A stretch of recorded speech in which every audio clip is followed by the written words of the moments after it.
I think it's well written, and I commend the Chairman for it. Its passage will build upon the adoption of H-Res 106, which we adopted in 2011, which I and many of us co-sponsored. Put the U.S. House on record calling for Turkey to return Christian religious properties. The vote was 43-1. This legislation is needed to address the ongoing destruction of Christian religious heritage in Turkey. This is a result of the Turkish government's desecration in some cases and just failure to protect in other places, in other cases, Christian holy sites.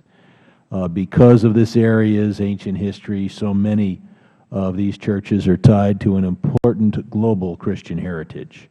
Christians cannot legally train clergy in Turkey, and the ecumenical patriarchate and the Armenian Patriarchate are prevented from owning and transferring property.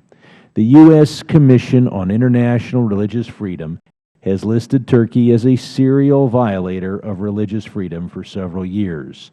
The U.S. Commission on International Religious Freedom reported, over the previous 5 decades, the Turkish state has, using convoluted regulations and undemocratic laws, they have used these to confiscate hundreds of religious minority properties, primarily those belonging to the Greek Orthodox community as well as the Armenian Orthodox.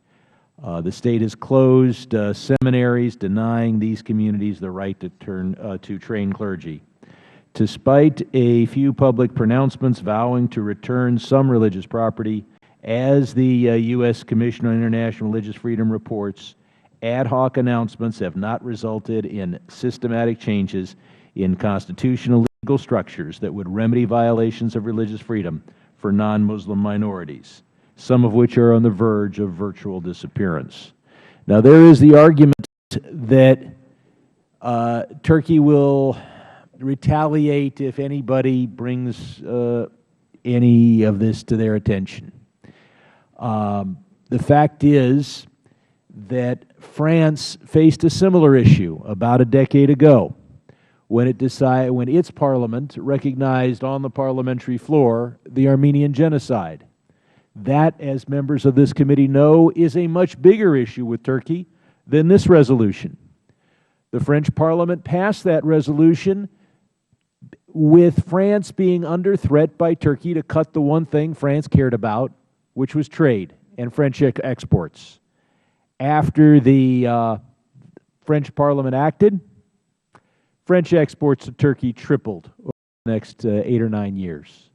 So I don't think we should be dissuaded by bluffs, and I think this committee should at least show the fortitude and courage of the French parliament.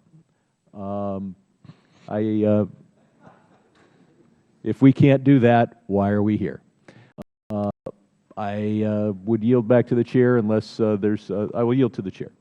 So we have, before we have 2 amendments, Mr. Grayson and Mr. Holding, that I was going to bring up en bloc, but Mr. Connolly, you referenced an amendment that you have at the desk.